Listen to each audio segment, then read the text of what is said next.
Hello दोस्तों, स्वागत है आपका हमारे चैनल डेली ज्ञान पर। आज है 16 सितंबर 2020 और 16 सितंबर 2020 से रिलेटेड जितने भी करंट अफेयर के इंपॉर्टेंट क्वेश्चन होते हैं आज वो हम इस वीडियो में डिस्कस करेंगे और उनसे रिलेटेड इंपॉर्टेंट फैक्ट्स भी मैं आपको बताऊंगा। तो इस वीडियो को एंड तक देखेंगे, ये वीडियो बहुत इंटरेस्टिंग होने वाला है। अगर आप इस वीडियो की PDF फाइल चाहते हैं तो PDF फाइल मैं इसके डिस्क्रिप्शन में डाल दूंगा और PDF फाइल अब हमारे टेलीग्राम चैनल से भी डाउनलोड कर सकते हैं। टेलीग्राम चैनल का लिंक मैं वीडियो डिस्क्रिप्शन में डाल दूंगा। चलिए देखते हैं आज का करंट अफेयर्स का पहला क्वेश्चन। आज का हमारा पहला क्वेश्चन है, हाल ही में हरिवंश नारायण सिंह फिर से राज्यसभा के सभापति चुने गए हैं। तो ये राज्यसभा के फिर से उपसभापति चुने गए हैं हरिवंश नारायण सिंह। तो इन्होंने किसे हराया था? इन्होंने हराया है मनोज झा को। मनोज झा जो कि राष्ट्रीय जनता दल के हैं, जो कि लालू प्रसाद यादव की पार्टी है उसके हैं, इन्होंने इसे हराया है। और हरिवंश नारायण कौन सी पार्टी के हैं? हरिवंश नारायण है जनता दल यूनाइटेड के। ये जो है बिहार से राज्यसभा में आते हैं। उन्होंने मनोज झा को हराकर दोबारा से राज्यसभा के उपसभापति चुने गए हैं। तो ये देखते हैं अपना अगला क्वेश्चन। हमारा अगला क्वेश्चन है, हाल ही में प्रधानमंत्री नरेंद्र मोदी ने वीडियो कॉन्फ्रेंसिंग के जरिए बिहार में कितनी परियोजनाओं की आधारशिला रखी है? तो ये रखी है 7 परियोजनाओं की आधारशिला। तो हाल ही में प्रधानमंत्री नरेंद्र मोदी ने वीडियो कॉन्फ्रेंसिंग के जरिए बिहार में 7 शहरी मूल की परियोजनाओं की आधारशिला रखी है। इनकी जो लागत होगी वो होगी 541 करोड़ रुपये। और जो 7 योजनाएं, इनमें से 7 में से 4 का संबंध जल आपूर्ति से है, मतलब जल प्रबंधन से है, और 2 का संबंध है सीवरेज ट्रीटमेंट से, और 1 का संबंध है नदी के विकास से। और ये सब सातों की सातों परियोजना जो है अमृत मिशन और नमामि गंगे के तहत इनका जो विकास किया जाएगा। अमृत मिशन और नमामि गंगे के तहत इनका विकास किया जाएगा। यहाँ बिहार का नाम आया तो हम बिहार के बारे में जान लेते हैं। बिहार की राजधानी है पटना, मुख्यमंत्री नीतीश कुमार और गवर्नर है फागू चौहान। चलिए बढ़ते हैं अपने अगले उस तरफ। हमारा अगला क्वेश्चन है, हाल ही में भीषण आग लग जाने के कारण बागजन ऑयल बेल ये खबरों में रहा, किस राज्य में स्थित है? तो ये स्थित है असम राज्य में। ये असम राज्य के तिनसुकिया जिले में स्थित है। तो इसमें जो अभी भीषण आग लग गई थी और इसको 110 दिनों में बुझाया जा सका है। कितने दिनों में बुझिए? 110 दिन में इस आग पर काबू पाया गया है। तो यहाँ पे असम राज्य का नाम आया तो असम के बारे में जान लेते हैं। असम की राजधानी है दिसपुर, मुख्यमंत्री है सर्बानंद सोनोवाल और गवर्नर है जगदीश मुखी।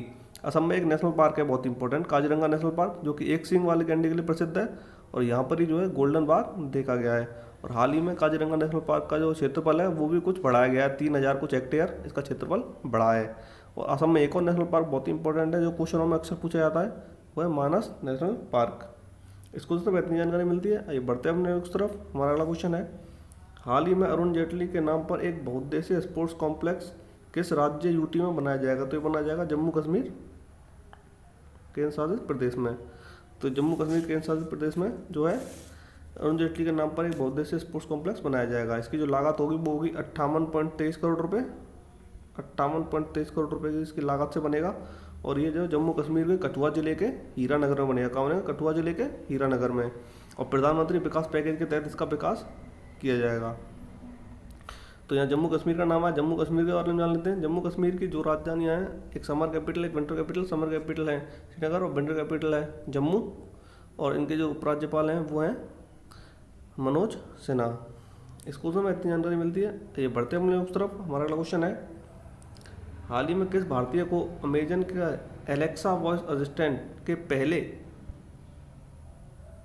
भारतीय सेलिब्रिटी आवाज़ के रूप में नामित किया गया है? तो ये किसे किया गया है? तो ये किया गया है अमिताभ बच्चन को। अमिताभ बच्चन को जो है अमेजन के एलेक्स वॉइस असिस्टेंट के पहले भारतीय सेलिब्रिटी के आवाज़ के रूप में नामित किया गया है। तो जो अमेजन का एलेक्सा वॉइस चैट आता है उसमें अगले साल से जो है अमिताभ बच्चन की आवाज़ आने लगेगी। इसमें चुटकुले सुनाएंगे, इसमें न्यूज़ सुनाएंगे, नोटिफिकेशन के बारे में बताएंगे। तो इसमें अमिताभ बच्चन की आवाज़ आएगी आपको। तो अमेजन का नाम है। अमेजन के बारे में जान लेते हैं। अमेजन की जो संस्थापक है वो है जेफ बेजोस। इसकी जो स्थापना हुई थी 5 जुलाई 1994 को। उसका जो हेडक्वार्टर है वो है वॉशिंगटन DC में। और अमेजन इंडिया के जो डायरेक्टर हैं वो हैं अमित अग्रवाल। इसको में इतनी जानकारी मिलती है। बढ़ते हैं अपने अलग तरफ। हमारा अगला क्वेश्चन है, हाल ही में पुरुष और महिला वर्ग में US ओपन का खिताब किसने जीता? मतलब पुरुष सिंगल्स में और महिला सिंगल्स में US ओपन का खिताब किसने जीता? तो जीता है डोमिनिक थीम और नाओमी ओसाका में। तो नाओमी ओसाका और डोमिनिक थीम जीते हैं। मतलब डोमिनिक थीम जो कि ऑस्ट्रिया के डोमिनिक थीम ने जो है जर्मनी के एलेक्जेंडर ड्वेरेव को हराया फाइनल में और US ओपन सिंगल्स पुरुष वर्ग में अपना खिताब जीता। और नाओमी ओसाका जो कि जापान की, इन्होंने बेलारूस की विक्टोरिया अजरेंका को फाइनल में हराकर महिला वर्ग का सिंगल्स खिताब जीता है। तो डोमिनिक थीम जो कि हैं ऑस्ट्रिया के, और नाओमी ओसाका जो कि हैं जापान के। इन दोनों ने जो है यूएस ओपन का पुरुष और महिला वर्ग का सिंगल्स का खिताब जीता है। इसको हमें इतनी जानकारी मिलती है। आइए बढ़ते हैं हम लोग उस तरफ। हमारा अगला क्वेश्चन है, हाल ही में जापान के नए प्रधानमंत्री कौन बनेंगे? तो कौन बनने वाले हैं जापान के नए प्रधानमंत्री? ये बनने वाले हैं योशिहिदे सुगा। कौन बनने हैं? Yoshihide Suga. आपको पता होगी कि जापान के जो पहले प्रधानमंत्री थे शिंजो एबे, उन्होंने स्वास्थ्य कारणों के चलते पिछले महीने इस्तीफा दे दिया था। जो किस पार्टी के थे? वो थे लिबरल डेमोक्रेटिक पार्टी के। इसी के नेता हैं, चुने गए हैं अभी लिबरल डेमोक्रेटिक पार्टी के। तो ये चुने गए योशिहिदे सुगा। इनको जो 534 में से 370 वोट मिले, तो यही अगले प्रधानमंत्री बनेंगे जापान के। जापान का नाम आज, जापान के बारे में जान लेते हैं। जापान की जो राजधानी टोक्यो में अगले 2021 में जो है विश्व ओलंपिक होने वाले हैं, जो 2020 में होने वाले थे ओलंपिक, समर ओलंपिक्स, लेकिन कोरोना वायरस के कारण टाल दिए गए थे। वो अब 2021 में होंगे टोक्यो में। जापान की जो करेंसी है वो जापानी है, और प्रधानमंत्री तो यही योशिहिदे सुगा चुने जाने वाले हैं। तो बढ़ते हैं उस तरफ। हमारा अगला क्वेश्चन है, हाल ही में विश्व हिंदी दिवस कब मनाया गया? तो विश्व हिंदी दिवस, सॉरी यहाँ पर हिंदी दिवस के बारे में जान रहे हैं हम। विश्व हिंदी दिवस है वो मनाया जाता है 10 जनवरी को। और विश्व हिंदी दिवस 10 जनवरी को मनाया जाता है क्योंकि 10 जनवरी 1975 को नागपुर में जो विश्व हिंदी कॉन्फ्रेंस हुई थी, इसीलिए वर्ल्ड हिंदी डे यानी विश्व हिंदी दिवस 10 जनवरी को मनाया जाता है। तो यहाँ पे हिंदी दिवस के बारे में जान रहे हैं। भारत में हिंदी दिवस को मनाया था, ये मनाया था 14 सितंबर को। क्यों मनाया था? क्योंकि 14 सितंबर 1949 को संविधान सभा ने एक मत से यह निर्णय लिया कि हिंदी जो है भारत की राजभाषा होगी। और पहला हिंदी दिवस मनाया गया था 14 सितंबर 1953 को। कब मनाया गया था? 14 सितंबर 1953 को पहला हिंदी दिवस मनाया गया था। जो अदर ऑप्शन है उनसे भी हम देख लेते हैं। 10 सितंबर को मनाया गया था वर्ल्ड सुसाइड प्रिवेंशन डे यानी कि विश्व आत्महत्या रोकथाम दिवस। और 12 सितंबर को मनाया गया था वर्ल्ड फर्स्ट एड डे, जो कि सितंबर के दूसरे शनिवार को मनाया जाता है। और सितंबर का दूसरा शनिवार पड़ा था 12 सितंबर को, इसलिए वर्ल्ड फर्स्ट एड डे यानी कि विश्व प्राथमिक उपचार दिवस 12 सितंबर को मनाया गया इस बार। इसको हमें इतनी जानकारी मिलती है। आइए बढ़ते हैं हमने उस तरफ। हमारा अगला क्वेश्चन है, हाल ही में दिल्ली एवं जिला क्रिकेट संघ DDCA इसके नए लोकपाल कौन नियुक्त किए गए हैं? तो इसके नए लोकपाल नियुक्त किए गए हैं बदर दुर्रेज अहमद। इनसे पहले जो है दीपक वर्मा इसके लोकपाल थे। जो दीपक वर्मा जो है वो हैदराबाद क्रिकेट संघ के भी लोकपाल हैं। तो एक साथ 2 क्रिकेट संघ के लोकपाल पे, मतलब 2 पदों पे कोई रह नहीं सकता, इसलिए इन्हें हटाकर दीपक वर्मा को बदर दुर्रेज अहमद को जो है DDCA यानी दिल्ली एवं जिला क्रिकेट संघ, दिल्ली एवं डिस्ट्रिक्ट क्रिकेट एसोसिएशन का लोकपाल नियुक्त किया गया है। और सौरभ चड्ढा कौन है? सौरभ चड्ढा को जो है कानूनी सलाहकार बनाया गया DDCA का। तो इस उनसे इतनी जानकारी मिलती है। आइए बढ़ते हैं हम लोग उस तरफ। हमारा क्वेश्चन है, हाल ही में किस सामाजिक कार्यकर्ता है आर्य सभा के संस्थापक का 81 वर्ष की उम्र में निधन हो गया? आर्य सभा के संस्थापक थे ये और सामाजिक कार्यकर्ता भी थे, ये थे स्वामी अग्निवेश। स्वामी अग्निवेश का जो है 81 वर्ष की उम्र में निधन हो गया है। स्वामी अग्निवेश ने जो 1977 में आर्य सभा नाम की एक राजनीतिक पार्टी बनाई थी। कब बनाई थी आर्य सभा नाम की राजनीतिक पार्टी? 1970 में बनाई थी। और 1977 में हरियाणा में विधानसभा चुनाव लड़ा और ये विधायक बने और शिक्षा मंत्री भी रहे। 1981 में जो है इन्होंने बंधुआ मुक्ति मोर्चा नाम से एक संगठन की स्थापना की। तो बंधुआ मुक्ति मोर्चा की संगठन की स्थापना स्वामी अग्निवेश ने कब की? 1981 में, बंधुआ मुक्ति मोर्चा। तो उसको समय इतनी जानकारी मिलती है। आइए बढ़ते हैं हम लोग तरफ। हमारा अगला क्वेश्चन है, हाल ही में भारत को कितने साल के लिए आर्थिक और सामाजिक परिषद की एक संस्था यूनाइटेड नेशन के commission on states of women का सदस्य चुना गया है? United nation commission states of women, United nation commission on states of women का सदस्य चुना गया है। ये चुना गया भारत को 4 साल के लिए। कितने साल के लिए चुना गया? 4 साल के लिए। इसको समय इतनी जानकारी मिलती है। ये बढ़ते हैं हम इस तरफ। हमारा अगला क्वेश्चन है, हाल ही में इंजीनियर्स डे यानी कि अभियंता दिवस कब मनाया गया? ये मनाया गया 15 सितंबर को। 15 सितंबर को जो M विश्वेश्वरैया की जयंती मनाई जाती है।